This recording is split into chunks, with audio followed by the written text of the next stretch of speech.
நெல்லையில் மருத்துவ கழிவுகள் கொட்டப்பட்ட விவகாரத்தில் கழிவுகளை சேகரிக்கும் ஒப்பந்த நிறுவனத்திற்கு எதிராக நடவடிக்கை எடுக்காதது ஏன் என கேரள அரசுக்கு தென்மண்டல தேசிய பசுமை தீர்ப்பாயம் கேள்வி எழுப்பியிருக்கிறது.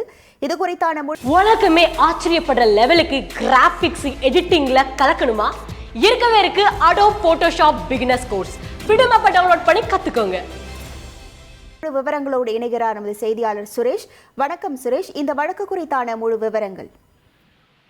வணக்கம். நெல்லை மாவட்டத்தில் கேரள மருத்துவ கழிவுகள் கொட்டப்பட்ட விவகாரம் தொடர்பாக தாமாக முன்வந்து விசாரணைக்கு எடுத்த வழக்கு தென்மண்டல தேசிய பசுமை தீர்ப்பாயத்தில் நீதித்துறை உறுப்பினர் புஷ்பா சத்யநாராயணா மற்றும் நிபுணத்துவ உறுப்பினர் சத்யகோபால் அடங்கிய அமர்வு முன்பு இன்றைக்கு விசாரணைக்கு வந்தது. அப்போது கேரள மாசு கட்டுப்பாட்டு வாரியம் தரப்பில் ஆஜரான வழக்கறிஞர் இந்த நெல்லை மாவட்டத்தில் 2 கிராமங்களில் 6 இடங்களில் கொட்டப்பட்ட அந்த கழிவுகள் அனைத்தும் அப்புறப்படுத்தப்பட்டு விட்டதாக தெரிவித்தார். அப்போது குறுக்கிட்ட நீதிபதிகள் இந்த மருத்துவ கழிவுகள் கொட்டப்பட்ட விவகாரம் தொடர்பாக புற்றுநோய் மருத்துவமனை, ஓட்டல் மீது நடவடிக்கை எடுத்திருக்கக்கூடிய மாசு கட்டுப்பாட்டு வாரியம் அந்த கழிவுகளை சேகரிக்கக்கூடிய ஒப்பந்த நிறுவனத்திற்கு எதிராக ஏன் நடவடிக்கை எடுக்கவில்லை என்ற ஒரு கேள்வியை எழுப்பினார்கள்.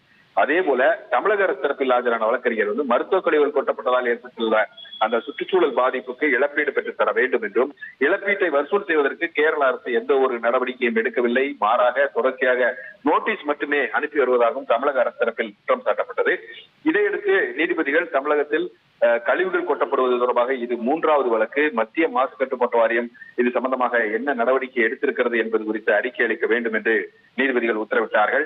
அதே போல சுற்றுச்சூழல் பாதிப்புக்கு இழப்பீட்டு பெற்றுத் தருவதற்கு எடுத்த நடவடிக்கைகள் குறித்து அறிக்கை தாக்கல் செய்யும்படி கேரள அரசுக்கு உத்தரவிட்டு இந்த வழக்கினுடைய விசாரணையை மார்ச் 24ஆம் தேதிக்கு தீர்ப்பாயம் தள்ளி வைத்திருக்கிறது. உங்கள் விவரங்களுக்கு நன்றி சுரேஷ்.